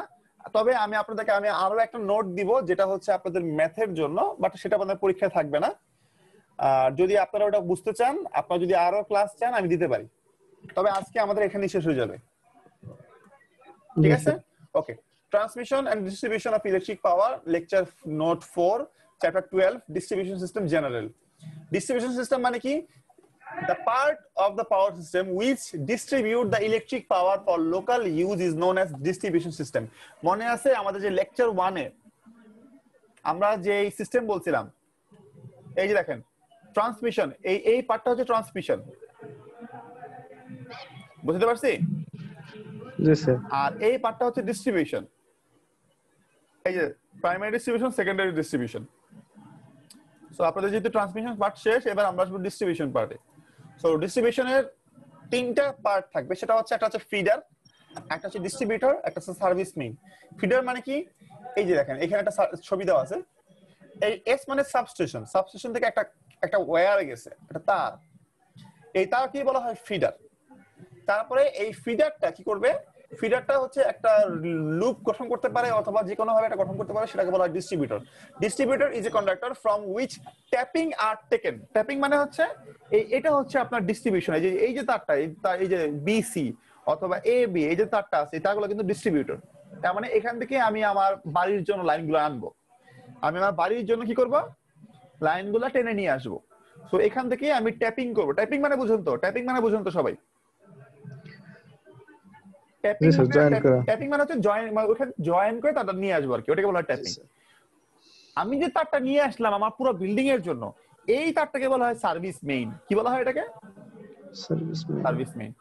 আর মনে রাখবেন আপনার ডিস্ট্রিবিউশনের ভোল্টেজ ভেরিয়েশন কত হইতে হবে? Plus minus 6%। প্লাস মাইনাস 6%, মানে এর থেকে কমে কিন্তু আমরা আর ইয়ে করি না, কি বলে অ্যালাউ করি না। প্লাস মাইনাস কি হবে? 6% হইতে হবে। তার মানে আপনি যদি 100 ভোল্ট সাপ্লাই দেন, আপনার ইউজার যারা আছে তারা 100 ভোল্টই পাবে, এটা আমরা আশা করি। তবে 94 ভোল্ট থেকে শুরু করে 106 ভোল্ট পর্যন্ত কি হইতে পারে? আপ ডাউন কি করতে পারে? করতে পারে। এর থেকে কম বেশি হবে না কিন্তু, মনে রাখবেন। প্লাস মাইনাস 6% হচ্ছে, এটা হচ্ছে ভেরিয়েশন। এবার আসেন ক্লাসিফিকেশন অফ ডিস্ট্রিবিউশন সিস্টেম। একে দুই, মানে এটা অনেক ভাবেই ভাগ করা যায়। ফার্স্ট হচ্ছে নেচার অফ কারেন্ট, মানে কারেন্ট কি ধরনের সেই অনুযায়ী ভাগ করবেন। একটা হচ্ছে ডিসি ডিস্ট্রিবিউশন, একটা হচ্ছে এসি ডিস্ট্রিবিউশন। ডিসি ডিস্ট্রিবিউশন আসলে এখন আর অত পপুলার না, এসিটাই পপুলার। তবে ডিসিটাও সামনে পপুলার হবে যখন আপনার অনেক স্মার্ট গ্রিড বা ডিস্ট্রিবিউশন জেনারেশন চালু হবে, রিনিউয়েবল চালু হবে। তারপরে আপনার যে ওটা কি বলে, ওই যে উইন্ড মিল, তারপরে ওটা কি বলে, আর ওই যে সোলার যখন চালু হবে তখন দেখবেন সামনে ডিসি চলে আসবে। আবার ডিসি কিন্তু প্রথমে ছিল, পরে এসি হয়েছে, পরে এখন আবার আস্তে আস্তে ডিসি কিন্তু পপুলার হবে সামনে। টাইপস অফ কনস্ট্রাকশন, দুই ধরনের কনস্ট্রাকশন হতে পারে। একটা হচ্ছে ওভারহেড ডিস্ট্রিবিউশন সিস্টেম, একটা হচ্ছে আন্ডারগ্রাউন্ড ডিস্ট্রিবিউশন সিস্টেম। মনে রাখবেন ওভারহেডের থেকে আন্ডারগ্রাউন্ড 5 থেকে 10 গুণ কি হবে? চিপার। না চিপার না, সরি, এক্সপেন্সিভ। ওভারহেডটা চিপার, আন্ডারগ্রাউন্ডটা এক্সপেন্সিভ 5 থেকে 10 গুণ। সিস্টেম অফ কানেকশন, এইটা ইম্পর্টেন্ট আমাদের জন্য। একটা হচ্ছে রেডিয়াল সিস্টেম, একটা হচ্ছে রিং মেইন সিস্টেম, আর একটা হচ্ছে ইন্টারকানেক্টেড সিস্টেম। এখন আমরা দেখব আগে এসি আর ডিসি ডিস্ট্রিবিউশন, না সরি, প্রাইমারি আর সেকেন্ডারি ডিস্ট্রিবিউশন দেখবো আমরা। তারপরে আমরা দেখবো হচ্ছে যে এই যে radial, ring main, interconnection. So primary মানে এসি ডিস্ট্রিবিউশনকে দুই ভাগে ভাগ করা যায়। একটা হচ্ছে প্রাইমারি ডিস্ট্রিবিউশন, একটা হচ্ছে সেকেন্ডারি ডিস্ট্রিবিউশন। প্রাইমারি ডিস্ট্রিবিউশন হচ্ছে এইটা, ঠিক আছে? এইটা আমি আপনাদেরকে এখন ইজি ভাষায় বলে দেই। আমি এই পুরো পড়াটা পড়বো না, এই পুরো পড়াটা আপনারা পড়বেন, বাট আমি এখানে আপনাদের পড়ে দিই। সেটা হচ্ছে, খেয়াল করে দেখেন এই যে ছবিটা, এটা প্রাইমারি ডিস্ট্রিবিউশনের ছবি, এই পার্টটা।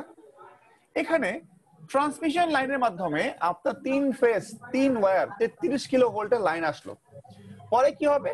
পরে সাবস্টেশনের মাধ্যমে ওটা 11 কিলো ভোল্টে কি হবে? কনভার্ট হবে। এই 11 কিলো ভোল্টটা 3টা ওয়্যারের মাধ্যমে, খেয়াল করে দেখেন 3টা ওয়্যারের মাধ্যমে আমার সারা শহর ছড়ায় যাবে। বুঝতে পারছি? সারা শহর কি হবে? ছড়ায় যাবে। এখন মনে করেন যে এইটা একটা সাবস্টেশন। সাবস্টেশন মানে কি? সাবস্টেশন মানে যে আপনার এলাকাতে কিছু কিছু ইয়ে আছে না, কিছু ট্রান্সফরমার আছে না। মনে করেন যে এখানে এটা হচ্ছে হাতির ঝিলের সাবস্টেশনটা, যেখানে হাতির ঝিলের যে 33 কিলো ভোল্টের লাইনটা আসলো, ওইটা 11 কিলো ভোল্টে কনভার্ট হয়ে একটা এই যে লাইনটা চলে গেল কোথায়? লাইনটা চলে গেল মনে করেন যে ধানমন্ডি বরাবর, ঠিক আছে? তারপরে ওইখান থেকে ওই এফডিসি নাম শুনছেন তো? এফডিসি তে একটা কানেকশন নিয়ে গেল, মানে এফডিসি ওইখানে একটা বড় গলি আছে, কানেকশন নিয়ে গেলাম 11 কিলো ভোল্টের কানেকশন। ওইখানে একটা 11 কিলো ভোল্ট থেকে আপনার 400 ভোল্ট একটা কি আছে? ট্রান্সফরমার আছে, চলে গেল। সো এটা হয়ে গেল প্রাইমারি ডিস্ট্রিবিউশন। আরেকটা মনে করেন বাম দিকে একটা গলির নাম বলেন, মনে করেন যে সোনারগাঁও দেখছেন না? সোনারগাঁওটা, সোনারগাঁও ওইদিকে একটা কানেকশন চলে গেল, 11 কিলো ভোল্টের কানেকশন। তারপরে মনে করেন যে সোনারগাঁও একটু আগে মনে করেন কাওরান বাজার আছে। কাওরান কি আছে? কাওরান বাজার। ওইখানে একটা বড় ফ্যাক্টরি আছে, যা তার 11 কিলো ভোল্ট লাইন লাগবে, থাকতে পারে না? বড় ফ্যাক্টরি থাকতে পারে, 11 কিলো ভোল্ট লাইন লাগবে, সে নিয়ে নিল 11 কিলো ভোল্ট লাইন। তারপরে একটু পরে গিয়ে দেখলেন যে আপনার বাম পাশে কি আছে? আপনার বাম পাশে আছে হচ্ছে বসুন্ধরা সিটি, বিশাল বসুন্ধরা সিটি। ও কি করবে? ও একটা 11 কিলো ভোল্টের লাইন নিয়ে নিবে। তারপরে আরেকটু পরে গিয়ে দেখবেন যে পান্থপথের মোড়ে ডিআইইউ আছে। ও কি করবে? ও একটা 11 কিলো ভোল্টের লাইন নিয়ে নিবে ওই যে মানে ওর ইউজের জন্য। তারপরে ডিআইইউ ঠিক পরেই মনে করেন যে আপনার ওই যে একটা গলি আছে, হেলথ এন্ড হোপের গলি, তাই না? ওই গলির শুরুতে একটা 11 কিলো ভোল্টের ট্রান্সফরমার আছে। সো এই যে ট্রান্সমিশন গুলো যারা এই 11 কিলো ভোল্ট টেনে নিয়ে যাচ্ছে আর কি, যত জায়গা থেকে ওই মেন কানেকশন থেকে যারা যারা 11 কিলোভোল্ট টেনে নিয়ে যাচ্ছে সবাইকেই বলা হচ্ছে কি প্রাইমারি ডিস্ট্রিবিউশনের আন্ডারে। বুঝতে পারছি? তাহলে সবাইকে আমি বলবো কি প্রাইমারি ডিস্ট্রিবিউশনের আন্ডারে। আপনার গলিতে যে 11 কিলোভোল্টের লাইন আসছে এটাও কিন্তু প্রাইমারি ডিস্ট্রিবিউশনের মধ্যেই পড়ে। বুঝতে পারছি? জি স্যার। ওকে, এবার আসি আমরা সেকেন্ডারি ডিস্ট্রিবিউশনের বেলা। মনে করেন এই যে এইটা এই যে বক্স করে দেওয়া আছে, এই বক্সটা হচ্ছে আপনার গলির সামনে যে ট্রান্সফরমারটা আছে সেটা। বুঝতে পারছি? এই যে আমি 11 কিলোভোল্টের লাইনটা টেনে নিয়ে আসলাম, কি এটা আমি কি করলাম? এটা আমি কিন্তু একজন কাস্টমার, তাই না? আমি একজন প্রাইমারি কাস্টমার। আমি আমার যে পুরো গলিটা, এই পুরো গলিটা হচ্ছে একটা কাস্টমার যে হচ্ছে একটা 11 কিলোভোল্টের লাইন টেনে নিয়ে আসছে। এই কাস্টমারের আন্ডারে আবার আরো অনেক কাস্টমার আছে, এই যে আমরা আছি। বুঝতে পারছি? আমরা জি স্যার। সো এই 11 কিলোভোল্টের 3 ফেজ 3 ওয়্যার লাইনটা এখানে ডেল্টা কানেকশন দেওয়া আছে। দেখছেন ডেল্টা কানেকশন? দেখছেন খেয়াল করে এটা কি কানেকশন? Delta connection. এই ডেল্টা কানেকশনটা পরে ওয়াই কানেকশনে হয়ে যাবে। কেন? কারণ আমরা কিন্তু সিঙ্গেল ফেজ লাইন দিব। সিঙ্গেল ফেজ লাইন দিলে কিন্তু ওয়াই ডেল্টা কানেকশনের লাইন হবে না, ওয়াই লাইন হবে। ওয়াই আমি কি করব? আমি ডেল্টাকে ওয়াই কনভার্ট করে আমি ওইটাকে তিনটা ফেজে কনভার্ট করলাম। যে ফেজ এ, ফেজ বি, ফেজ সি, অথবা ফেজ আর, ফেজ ওয়াই, ফেজ বি, যেটাই আপনি বললেই হবে। ফেজ এ, ফেজ বি, ফেজ সি, তিনটা কানেকশন দিলাম, নাম দিলাম। আর মাঝখান থেকে একটা নাম দিলাম নিউট্রাল। তো এখন মনে করেন যে আমাদের গলিতে তিনটা বাসা আছে আর একটা বড় ফ্যাক্টরি আছে। কত বড় ফ্যাক্টরি? ওই 11 কিলোভোল্ট লাইন নেওয়ার মতো বড় না, বাট মাঝারি মানের একটা ফ্যাক্টরি আছে। বুঝতে পারছি? মাঝারি মানের একটা ফ্যাক্টরি আছে যার 3 ফেজ লাইন লাগবে। বুঝতে পারছি? যার 11 কিলোভোল্ট লাইন লাগবে না, বাট যার 3 ফেজ লাইন লাগবে। কারণ সে এসি চালাবে, তার অনেক মোটর আছে, ওই মোটরগুলো সে চালাবে, এই জন্য তার 3 ফেজ লাইন লাগবে। এই জন্য সে কি করবে? সে ফেজ এ, ফেজ বি, ফেজ সি এবং নিউট্রাল চারোটা থেকে কানেকশন নেবে। বুঝতে পারছি? জি স্যার। এটা হচ্ছে 3 ফেজ, এটাকে বলা হয় 3 ফেজ লোড। বাসা আছে একটা, সে হচ্ছে ফেজ সি থেকে কানেকশন নিল। বাসা আছে 2 নাম্বার, সে ফেজ বি থেকে কানেকশন নিল। তারপর একটা আছে বাসা আছে 3 নাম্বার, ও ফেজ এ থেকে কানেকশন নিল। সো এইভাবে আমরা ব্যালেন্স করে করে করে করে কি করব? লাইন দিব। আবার এরপরে 4 নাম্বার বাসা সে আবার ফেজ সি থেকে নিবে, 5 নাম্বার বাসা সে আবার ফেজ বি থেকে নিবে, 6 নাম্বার বাসা সে আবার ফেজ এ থেকে নিবে। সো এইভাবে ব্যালেন্স করে করে কানেকশনগুলো দেওয়া হবে যাতে কোনো একটা ফেজে ওভারলোড না হয়। এবার আপনারা ভোল্টেজ গুলো দেখেন। ফেজ টু ফেজ ভোল্টেজ হচ্ছে 400 ভোল্ট, মানে এ থেকে বি এর মধ্যে ভোল্টেজ হচ্ছে 400 ভোল্ট, বি থেকে সি এর মধ্যে ভোল্টেজ হচ্ছে 400 ভোল্ট, এ থেকে সি এর মধ্যে ভোল্টেজ কত? 400। But phase to neutral volt হচ্ছে 230, মানে এ থেকে নিউট্রাল 230, বি থেকে নিউট্রাল 230, সি থেকে নিউট্রাল 230। আপনার বাসায় যদি আপনি 230 ভোল্টের লাইন নেন, তাহলে আপনি যে কোনো একটা ফেজ থেকে লাইন আনবেন আর একটা নিউট্রাল থেকে লাইন আনবেন। আর আপনার যদি 400 ভোল্ট লাগে, তার মানে আপনার 3 ফেজ লাইন, আপনি তিনটা ফেজ থেকে কানেকশন আনবেন। বুঝতে পারছি সবাইকে? জি স্যার। এটা হচ্ছে সেকেন্ডারি ডিস্ট্রিবিউশন সিস্টেম। এবার আমাদের লাস্ট টপিক, মেবি এর মধ্যে আমার লাস্ট টপিক, তাই না? হ্যাঁ মোটামুটি, না লাস্ট না, আরেকটা আছে। ওভারহেড ভার্সেস আন্ডারগ্রাউন্ড সিস্টেমের একটা পার্থক্য দেখি, কোনটা ভালো কোনটা খারাপ। বলেন, ওভারহেড ভালো নাকি আন্ডারগ্রাউন্ড ভালো?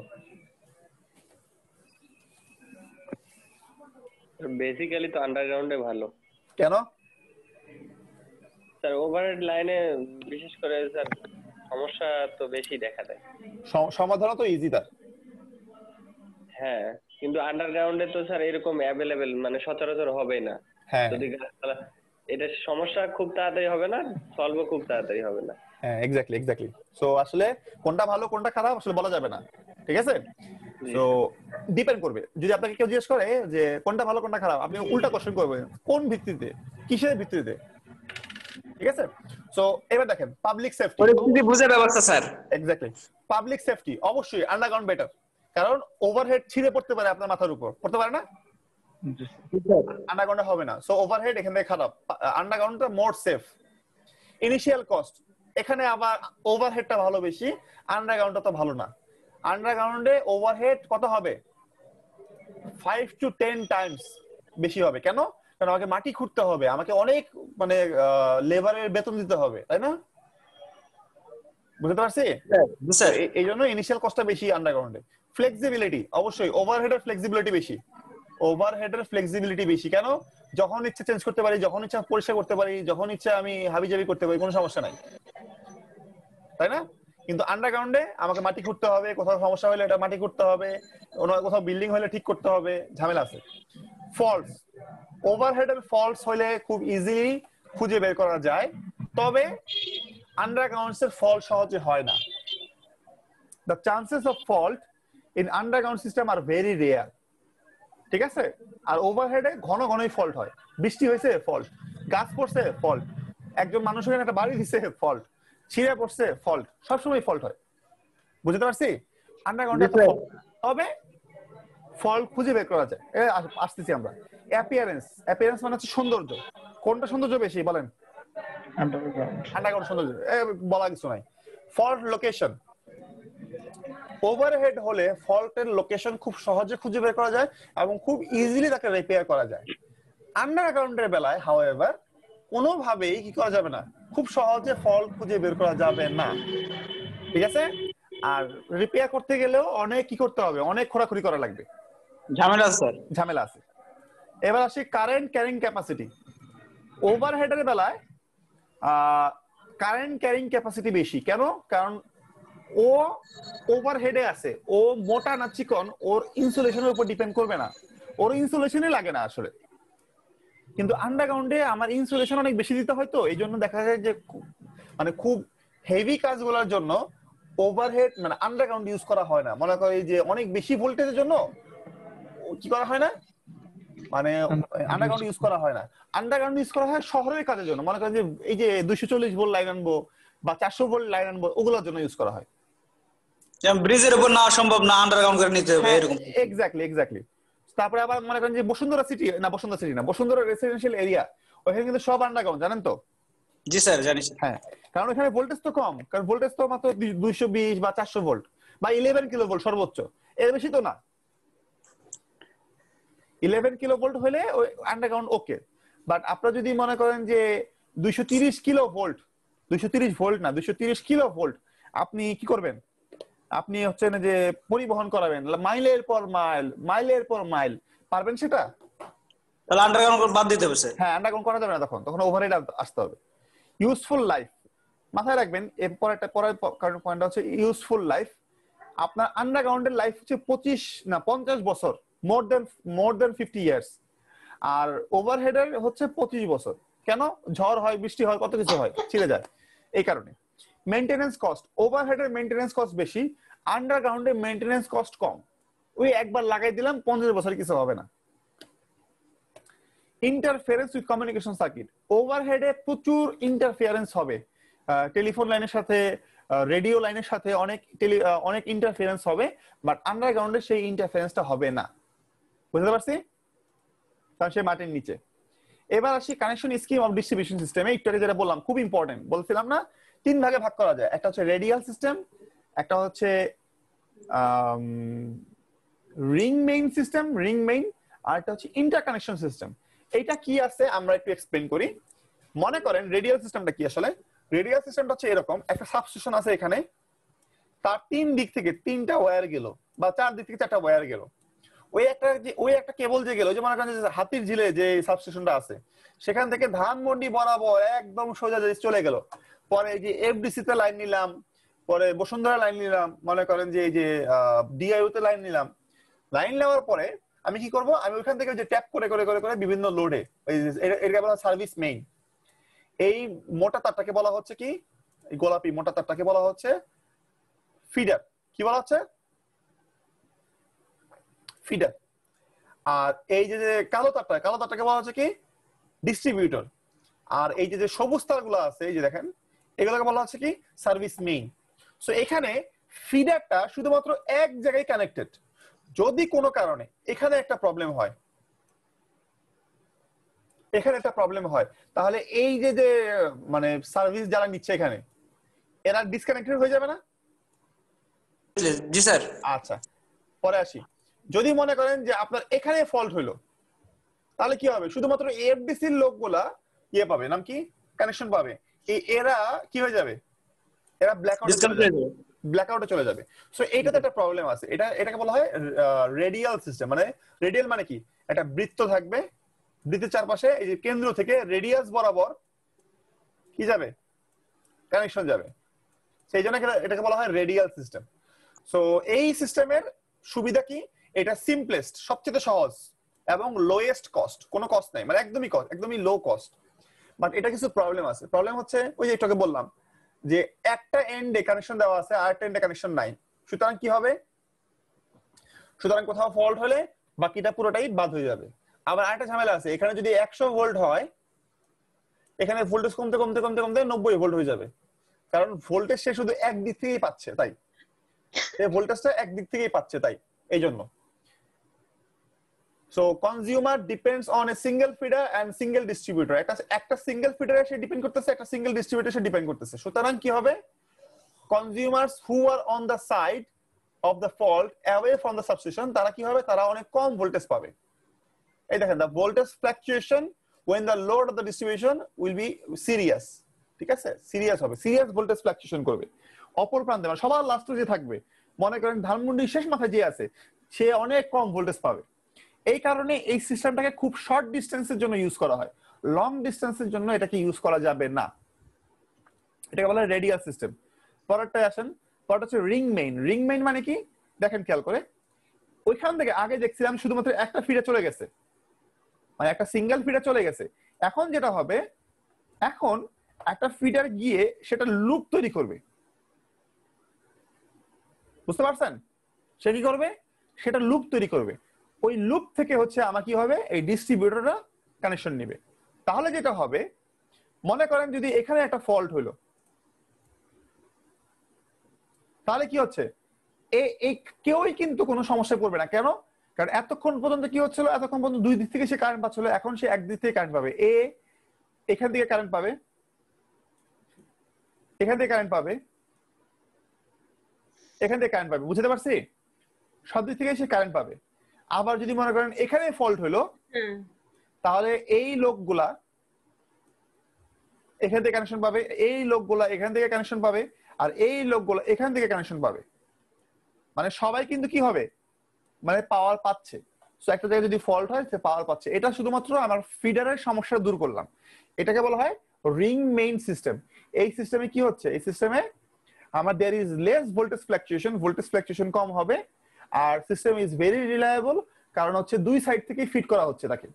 কোনো কারণে যদি কোনো ফল্ট হয় তাহলে কন্টিনিউ করবে, সার্ভিসটা কন্টিনিউ করবে। এবার পরেরটা আসলে ইন্টারকানেকশন, লাস্ট পয়েন্ট আমাদের, ইন্টারকানেক্টেড সিস্টেম।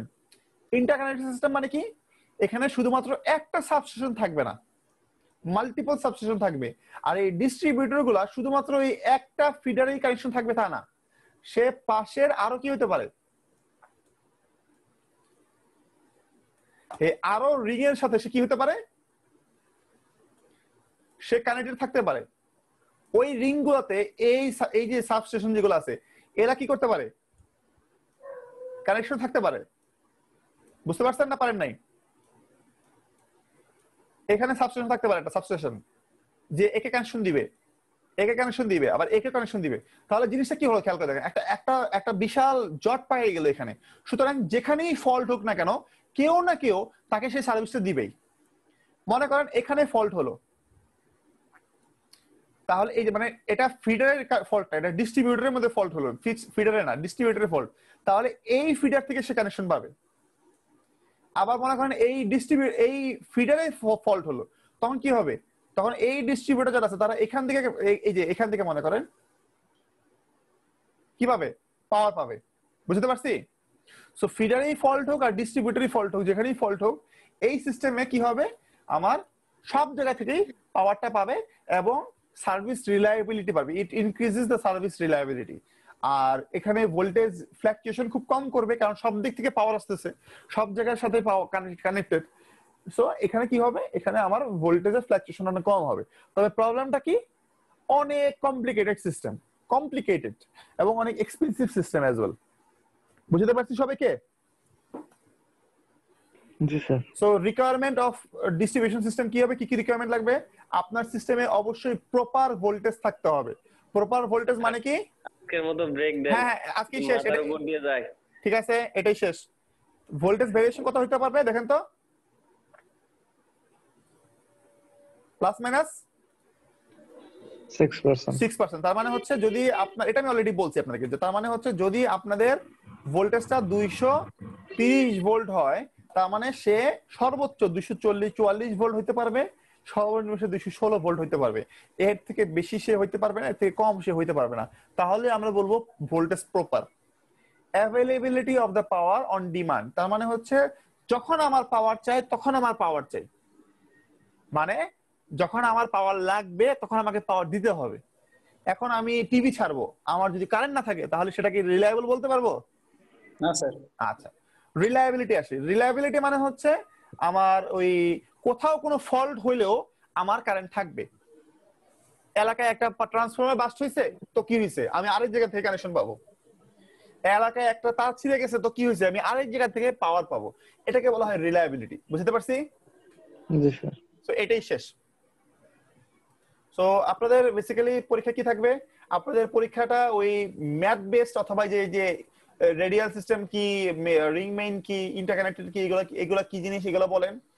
ওভারহেড আন্ডারগ্রাউন্ডের মধ্যে পার্থক্য কি আছে সেগুলো বলতে পারেন। আমি আপনাদেরকে এই ছবিটা ড্র করতে দিতে বলতে পারি। তবে আপনাদের ভাইবাটা একটু ইম্পর্টেন্ট, আপনারা ভাইবাটাতে একটু জোর দিবেন বেশি। বুঝতে পারছি সবাইকে?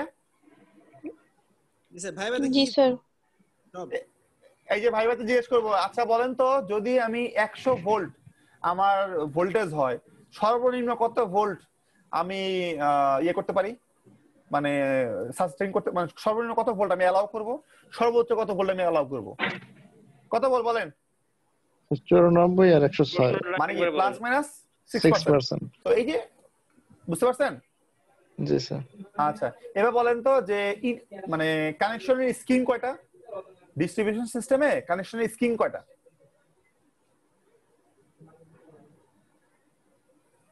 ডিস্ট্রিবিউশন সিস্টেমে কানেকশনের স্কিম কয়টা বলেন?